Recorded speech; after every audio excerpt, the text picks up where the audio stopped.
നമസ്തേ. നമ്മൾ കഴിഞ്ഞ തവണ ആദ്യത്തെ എപ്പിസോഡ് നിർത്തിയത് അഗോചരമായ അസാന്നിധ്യം എന്ന് നമ്മൾ വിചാരിക്കുന്ന ഈശ്വര സാന്നിധ്യം മനസ്സിലാക്കണമെങ്കിൽ മനസ്സിനെ ശാന്തമാക്കണം.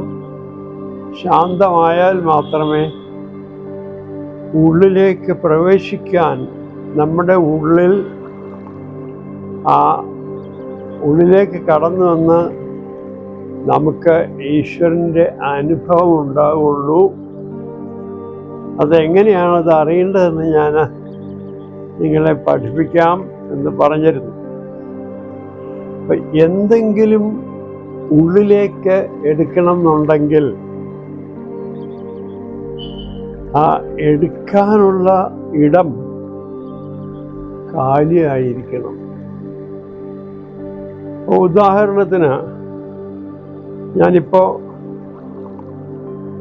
ഒരു കപ്പ് കാണിക്കാം. ഈ കപ്പിനകത്ത് നിറച്ച് വെള്ളമുണ്ടെങ്കിൽ അതിലേക്ക് ഒരൽപ്പം വെള്ളം ഒഴിക്കുകയാണെങ്കിൽ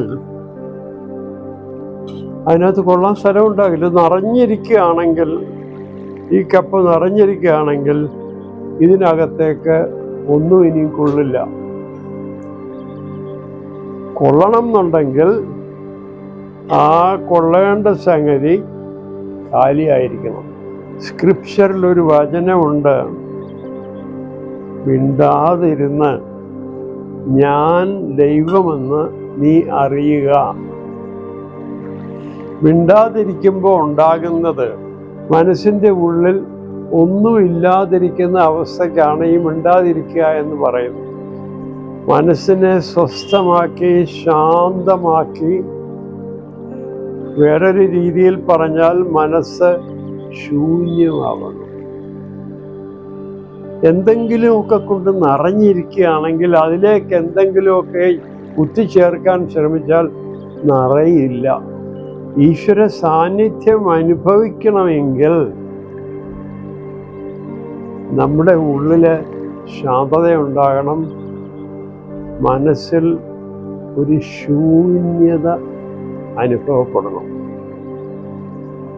അതെങ്ങനെയാണ് ഈ മനസ്സിനെ ശൂന്യമാക്കുക?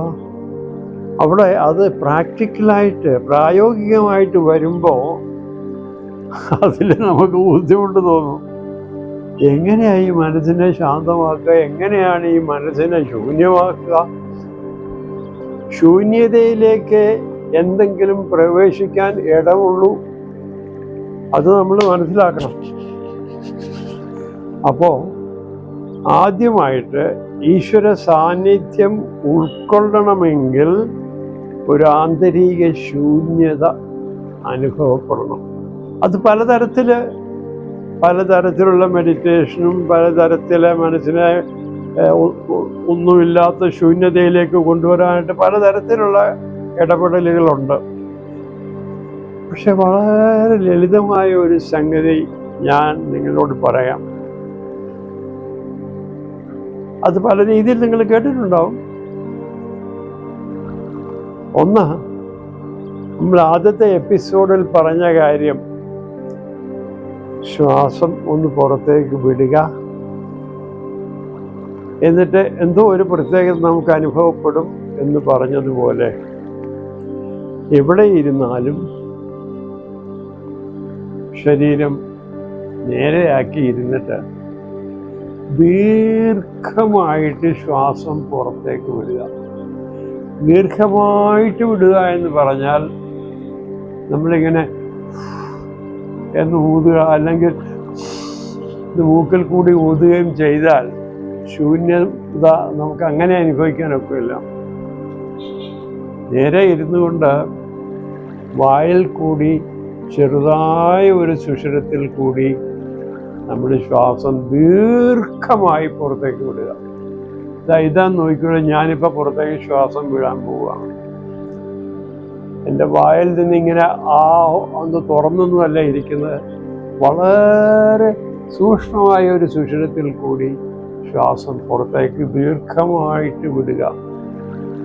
ആ സമയത്ത് നിവൃത്തിയുണ്ടെങ്കിൽ മറ്റുള്ള ഒന്നിനെ പറ്റിയും ചിന്തിക്കാതെ ഈ ശ്വാസം പുറത്തേക്ക് പോകുന്നത് മാത്രം ശ്രദ്ധിക്കുക. ഇതാ നോക്കിക്കോളൂ, ഇങ്ങനെയാണ്.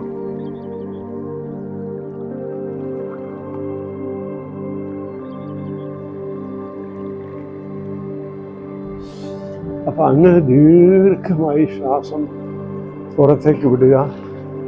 മറ്റൊന്നിനെ പറ്റിയും ചിന്തിക്കാതെ ഇങ്ങനെ ശ്വാസം പുറത്തേക്ക് വിടുക. അങ്ങനെ ശ്വാസം പുറത്തേക്ക് വിടുമ്പം അനുഭവപ്പെടുന്ന ആ ശൂന്യത പരിപൂർണമായ ഒരു ശൂന്യതയായി ആദ്യമേയൊക്കെ തോന്നില്ല. ഇതിങ്ങനെ കുറേ നാൾ നമ്മൾ പരിശീലിച്ചു കഴിഞ്ഞാൽ മനസ്സിൻ്റെ ഒരു ശൂന്യ അവസ്ഥയിലേക്ക് നമുക്ക് കടന്നു വരാൻ സാധിക്കും. ഈ ദീർഘമായി ശ്വാസം വിടുന്നതിൻ്റെ ഉദ്ദേശം നമ്മൾ ഉള്ളിലേക്കെടുക്കുന്ന വായു, ശ്വാസം ഉള്ളിലേക്കെടുത്ത് അത് ലങ്സിൽ ചെന്ന് പഴയ മലിനമായ രക്തത്തിൽ ഓക്സിജൻ കലർന്ന് ഓക്സി ഹീമോഗ്ലോബിൻ ഉണ്ടായി അത് ശരീരത്തിൻ്റെ എല്ലാ ഭാഗത്തും ചെല്ലും. എല്ലാ ഭാഗത്തും എന്ന് പറഞ്ഞാൽ കാലിൻ്റെ വിരലിൻ്റെ അറ്റം മുതൽ ഉച്ചി വരെ ഇങ്ങനെ നമ്മൾ ശ്വാസം എടുക്കുമ്പോൾ ഈ ഓക്സിജൻ ചെല്ലും എല്ലായിടത്തും.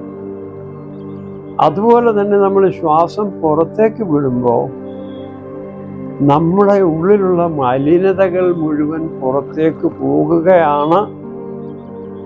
ആ മലിനതകൾ പുറത്തേക്ക് പോകുന്നു എന്നുള്ള ഒരു അവബോധം നമ്മൾ ഉണ്ടാക്കുന്നതിന് വേണ്ടിയാണ് ഈ ദീർഘമായ ശ്വാസം നമ്മൾ പുറത്തേക്ക് വിടുന്നത്. ഈ ശ്വാസം പോയതുകൊണ്ട് എങ്ങനെ ശൂന്യത ഉണ്ടാകുന്നതെന്ന് തോന്നാം. അപ്പോൾ അതിന് അടുത്ത പടി ഞാൻ പഠിപ്പിക്കാം. അപ്പം ഇങ്ങനെ ശ്വാസം പുറത്തേക്ക് വിടുമ്പോൾ ഈ തലയിൽ കിടക്കുന്ന മോളിക്യൂൾസ്, നമ്മുടെ ചിന്തകളെല്ലാം തലയിലെ നമ്മുടെ ബ്രെയിനിലുള്ള ഓരോ കോശത്തിലെയും മോളിക്യൂൾസ് ബ്രേക്ക് ഡൗൺ ചെയ്ത് റെസ്പിറേഷനിൽ കൂടി ഉണ്ടാകുന്ന അശുദ്ധമായ വായു പുറത്തേക്ക് പോവുകയാണ്. നമ്മുടെ ഉള്ളിലുള്ള മലിനതകൾ മുഴുവൻ പുറത്തേക്ക് പോവുകയാണ്. അപ്പോൾ ഈ സമയത്ത് ഒരു ചെറിയ പ്രാർത്ഥന കൂടെ ഉണ്ടെങ്കിൽ അതിന് വളരെ വൈശിഷ്ട്യമുണ്ട്. ഈ ശ്വാസം ഇങ്ങനെ പുറത്തേക്ക് പോകുമ്പോൾ ഉള്ളിലൊരു പ്രാർത്ഥന വേണം. ഈശ്വര, എൻ്റെ ഉള്ളിലുള്ള മലിനതകൾ മുഴുവൻ അങ്ങയുടെ മുമ്പിൽ ഞാൻ കാഴ്ച വയ്ക്കുന്നു, എന്നിൽ നിന്നും അത് മുഴുവൻ മാറ്റിക്കളയണമേ എന്നൊരു പ്രാർത്ഥന ഉള്ളിൻ്റെ ഉള്ളിലുണ്ടെങ്കിൽ ഈ ശ്വാസം പോകുന്ന കൂട്ടത്തിൽ സകല മലിനതകളും, ശാരീരികമായ മലിനതകളും ആത്മീയമായും മാനസികമായും ബൗദ്ധികമായും വൈകാരികമായും ഒക്കെ ഐച്ഛികമായും ഒക്കെയുള്ള മലിനതകൾ പുറത്തേക്ക് പോവുകയാണ്. പുറത്തേക്ക് പോയി കഴിയുമ്പോൾ അകത്തുണ്ടാകുന്ന ഒരു ശൂന്യത. ഈ പ്രാർത്ഥനയുടെ അവസാനം നമ്മൾ ഈശ്വരന് നന്ദി ഈശ്വര, നന്ദി ഈശ്വര, നന്ദി ദൈവമേ, എൻ്റെ ഉള്ളിലെ മലിനതകൾ മുഴുവൻ മാറ്റിക്കളഞ്ഞതിനായിട്ട് നന്ദി ദൈവമേ, നന്ദി നന്ദി നന്ദി. ഇങ്ങനെ പറയുമ്പോൾ നമ്മുടെ മലിനതകൾ മുഴുവൻ ഈ എല്ലാ ശരീരത്തിൻ്റെ ഹോളിസ്റ്റിക് ആയിട്ടുള്ള സകലത്തിൽ ഉള്ള മലിനതകൾ പുറത്തേക്ക് പോയി എന്ന് വിശ്വസിക്കുകയും അതിന് ദൈവത്തിന് നന്ദി പറയുകയും ചെയ്യുക. എന്നിട്ട് അടുത്ത സ്റ്റെപ്പ് മൂക്കിൽ കൂടി ശ്വാസം ഉള്ളിലേക്ക് എടുക്കുക.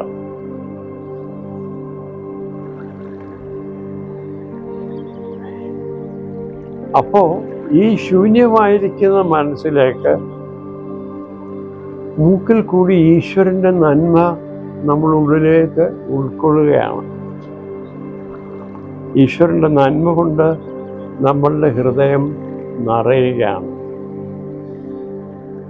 അങ്ങനെ ഉള്ളിലേക്ക് ശ്വാസം എടുത്തു കഴിഞ്ഞിട്ട് നിന്റെ നന്മ ഈശ്വര, നിന്നിലെ നന്മ, നിന്നിലെ ഗുണങ്ങൾ, നിന്നിൽ നിന്നും എനിക്ക് കിട്ടേണ്ട, നീ തരണമെന്ന് വിചാരിക്കുന്ന നന്മകളെല്ലാം എനിക്ക് തരണമേ എന്നൊരു പ്രാർത്ഥനയോടെ ആണ് ഇത് നമ്മൾ ശ്വാസം ഉള്ളിലേക്ക് എടുക്കുന്നത്. ആ ശ്വാസം ഉള്ളിലേക്ക് എടുത്തു കഴിഞ്ഞിട്ടും നന്ദി പറയണം. നന്ദി ദൈവമേ, നന്ദി ദൈവമേ, ഈശ്വര നന്ദി, ദൈവമേ നന്ദി, നന്ദി, നന്ദി. അപ്പോൾ നമ്മുടെ ഉള്ളിൽ നിറയുന്നത് ഈശ്വര സാന്നിധ്യമാണ്. നമ്മളിൽ നിന്നും പോയത് നമ്മിലുള്ള മലിനതകളാണ്. അങ്ങനെ ഒരു പുതുമയുടെ അനുഭവം നമുക്ക് ഉണ്ടാകാൻ തുടങ്ങും. ഇതിപ്പോൾ ഒരു ദിവസമോ 2 ദിവസമോ ചെയ്തത് കൊണ്ട് നമ്മൾ പരിപൂർണരായി ഈശ്വരനെ ഉൾക്കൊണ്ടുകൊണ്ട് നമ്മൾ നടക്കുകയാണ് എന്നൊക്കെ വിചാരിച്ചാൽ ഒന്നും പറ്റില്ല.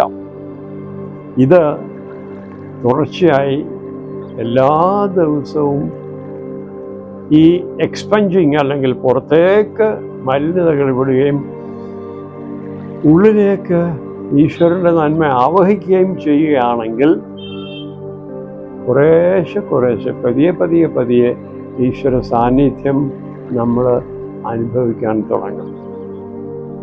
ഇതാണ് ഇതിൻ്റെ പുറകിലുള്ള തത്വം.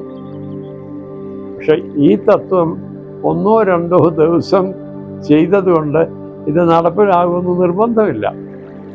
അത് തുടർച്ചയായിട്ട് ഇടപെടാതെ എല്ലാ ദിവസവും ഇത് ചെയ്യുന്നതായിരിക്കും നല്ലത്. പക്ഷെ ഇതിനൊരു ക്ലിപ്തത വേണം, ഒരു കൃത്യത വേണം.